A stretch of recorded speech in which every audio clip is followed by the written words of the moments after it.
My friends, there is something off about the captain, and it has to do with something we learned in 5.1 that may have given us answers to the mystery surrounding the ending of 5.0 that also helps to clear up the captain's ominous words at the end of the most recent Archon quest.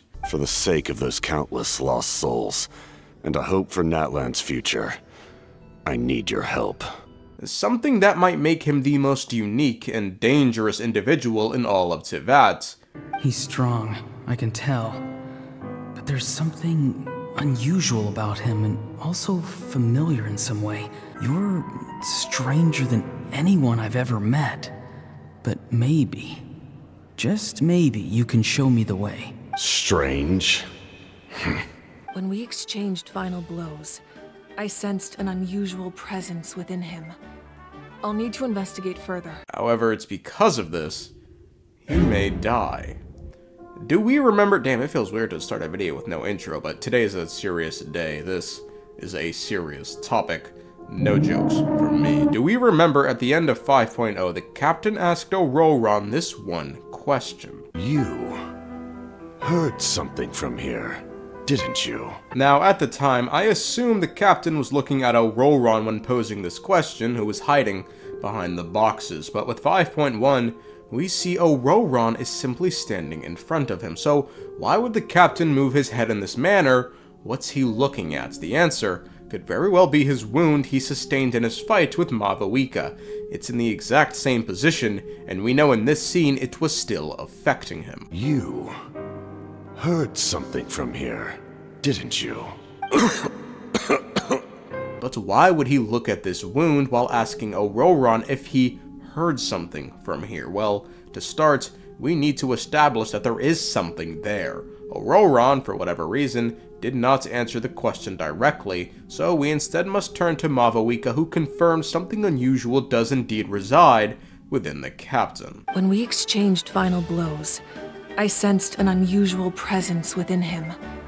I'll need to investigate further. So what could this thing be? I'm not gonna beat around the bush anymore. I believe the answer could be souls. Human souls could be gathered within the captain. To understand the logic behind this claim, let's go back to when Ororon was tailing the captain, and a leyline disturbance happened to take place. What is it? My lord, I feel dizzy. A leyline disturbance. Certain presences have been forced to wander outside their rightful realm.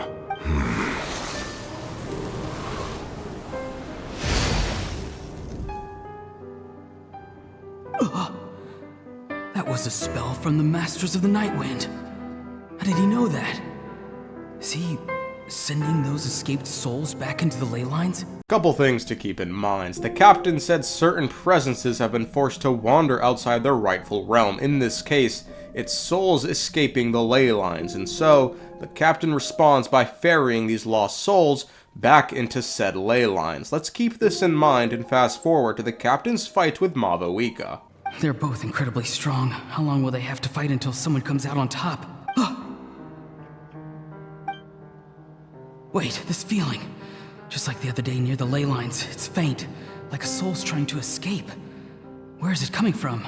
Just moments after the captain suffered a wound to his body, Ororon likened the sensation in the air to the earlier leyline disturbance, and then further reinforced this by quite literally telling us it's as if a soul is trying to escape. Well, yes, I suppose it could be possible a leyline disturbance just so happened to be occurring at the same exact moment these two fought. Not only was this never brought up after the fight, let's also be mindful of the timing. Again, this happened right after the captain became seriously wounded following the super punch that left his chest with a searing mark.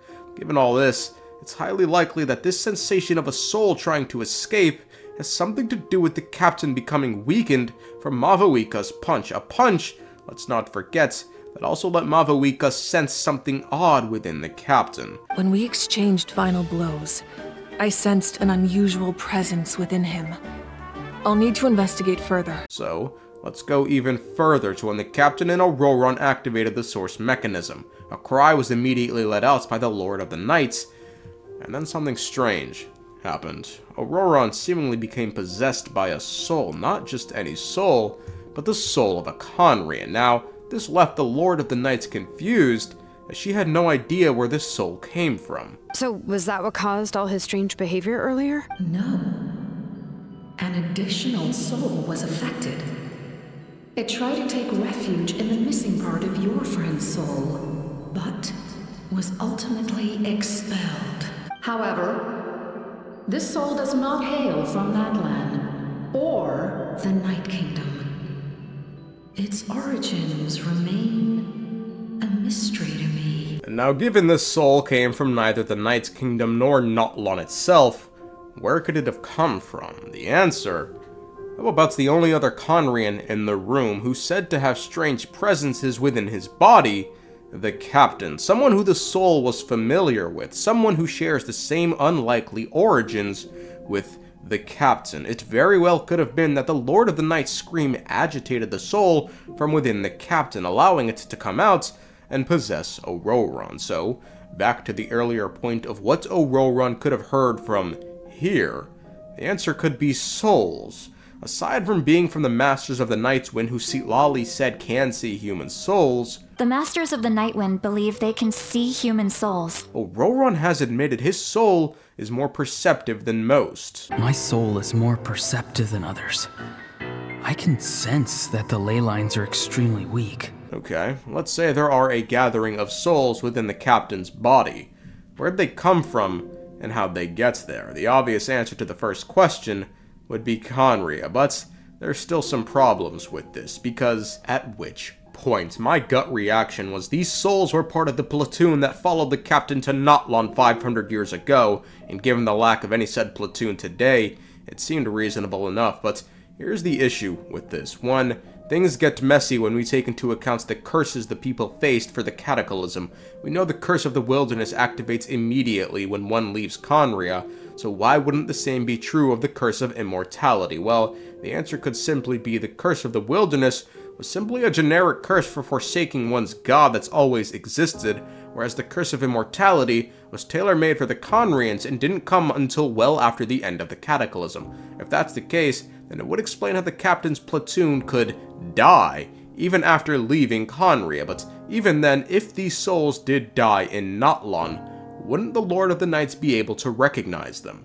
Now, the other option, of course, is he simply just has the souls of lost khaenriahs. Now, the big question is, how are these souls stored here? Who's helping or hindering the captain?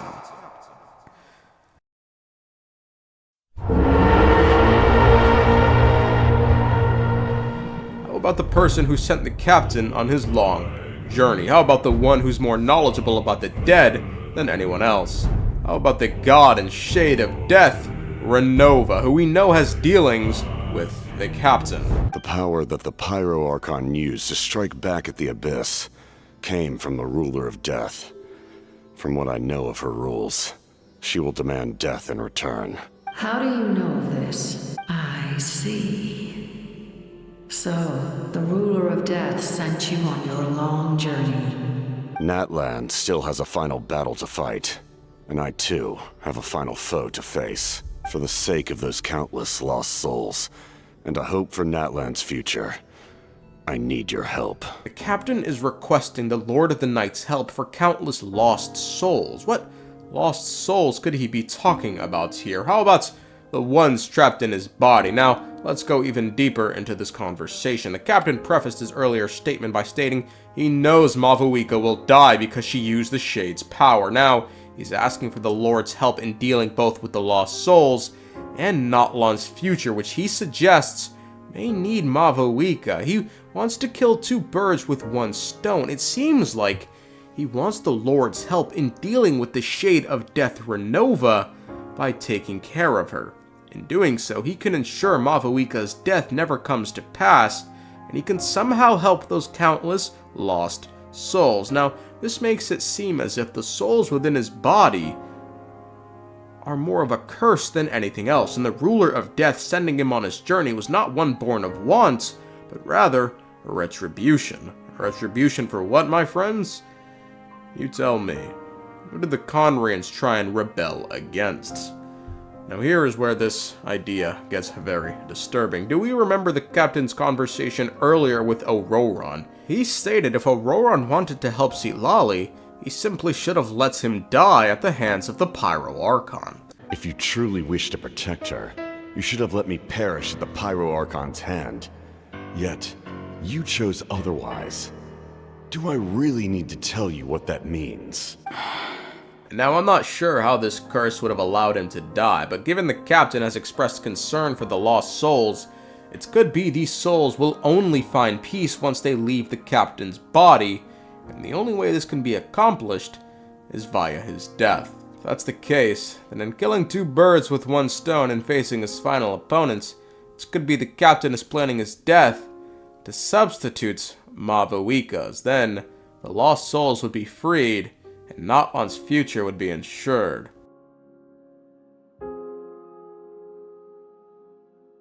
Or maybe that was just the original plan, but now something's happened recently that the captain could not and did not account for. The Lord of the Night, someone who is familiar with Ronova, someone who created the Night Kingdom under Ronova, and someone who could very well provide an alternative end for the captain if she beseeches him and helps. But how could she help? My friends, the alternative explanation isn't any better than the original. If we recall from earlier, Citlali told us a story about how the ley lines of Natlan could be repaired, and it has to do with lost souls. A possibility. To turn Auroron into a vessel for lost souls. The ceremony would allow lost souls to gather within him. Auroron would then be sent to the Night Kingdom. When damage occurs to the Night Kingdom, the souls held within disperse and remain adrift, unable to find a way back to the ley lines. This loss of souls damages the Night Kingdom even further. The ceremony can send back countless souls at once, which would benefit the Night Kingdom and the souls themselves. Auroron was meant to gather lost souls and go to the Night Kingdom and release them into the ley lines. This sounds eerily similar. It could be the captain was quite literally thinking of something similar, given he may have lost souls within his body and was looking for Citlali, a foremost expert on the Night's Kingdom, to see how viable this plan was. Citlali is said to be the legendary Granny Eastli, someone capable of communicating with the Wyab, and the Wyab are the key to information on the Night Kingdom. Why do you need knowledge on the Night Kingdom? That is not something you need to know. Then Auroron just told him. I see. Interesting approach. Worth trying, I think. Rather than weaving a net to protect the ley lines, this method would address the root problem by reconstructing the ley lines themselves. And now he has access to the one who created the Night Kingdom, so instead, what he meant by ensuring Natlan's future may have had something to do with restoring the ley lines using the souls he's accrued in his body, not ensuring Mavuika's survival. Bro, if y'all kill the captain, we gon' fight! We gon' fight!